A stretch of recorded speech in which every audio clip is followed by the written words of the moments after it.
Europe 1, les pieds dans le plat. L'histoire vraie? On écoute tous l'histoire de Pierre. Quand Benny White, un Américain de 49 ans, a été arrêté par la police en 2009 à cause d'une banale plaque d'immatriculation défectueuse, il s'est dit que tout était fini pour lui, car l'homme était en cavale depuis 20 ans. En 1989, il avait mis en scène sa propre mort par noyade à Daytona Beach, en Floride, et abandonné sa fiancée et sa petite fille, alors âgée de 4 ans, pour éviter une condamnation pour trafic de drogue. Patricia Hollingworth, la femme qui devait épouser Benny White, chercha son mari frénétiquement les jours qui suivirent sa disparition.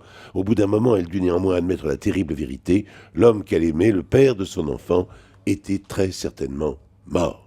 Pendant ce temps, Benny, après avoir parcouru plus de 600 km en voiture, s'était installé sous un faux nom en Alabama. Il y avait refait sa vie, s'était marié, avait eu un fils. En 20 ans, il n'avait jamais été inquiété par la police. Benny était maintenant rangé les voitures et menait la vie d'un honnête citoyen.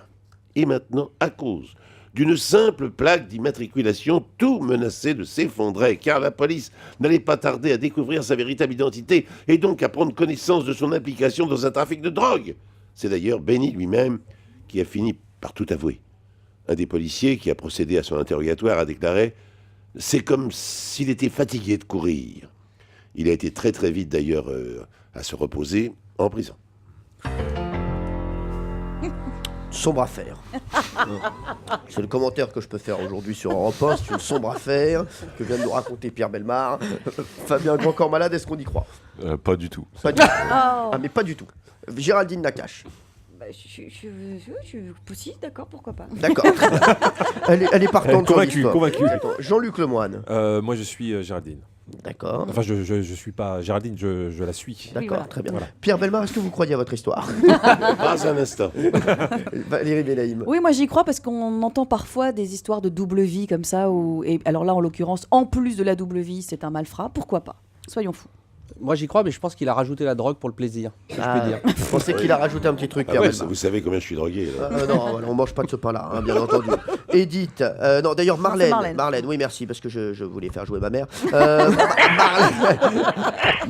va absolument se robot. Ouais, c'est ça, oui. Marlène, est-ce que vous y croyez à l'histoire de Pierre Bellemare? Eh ben, j'y crois pas trop, mais du coup, il y a quand même des avis qui sont pour des petits oui, quoi. C'est ça. Alors, je ne connais pas la réponse, Marlène, je peux pas vous mettre sur la voie. Peut-être qu'il y a un détail qui est pas bon, alors je ne sais pas du tout. Hein. Vous dites quoi? Je suis ma première instant, mais à mon avis, ça sera pas la bonne. Je dis que c'est pas vrai. Pierre Bellemare, est-ce que cette histoire est vraie? Alors, je vous relis la fin de l'histoire. Un des policiers qui a procédé à son interrogatoire a déclaré « C'est comme s'il était fatigué de courir ».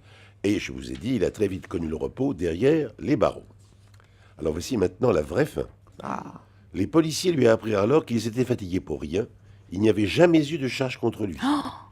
En 2007, la fille de Benny écrivait sur son site que sa grand-mère priait toujours pour que son fils soit retrouvé sain et sauf.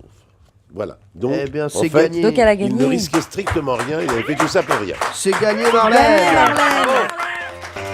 Cyril Hanouna met les pieds dans le plat. Sur Europe 1.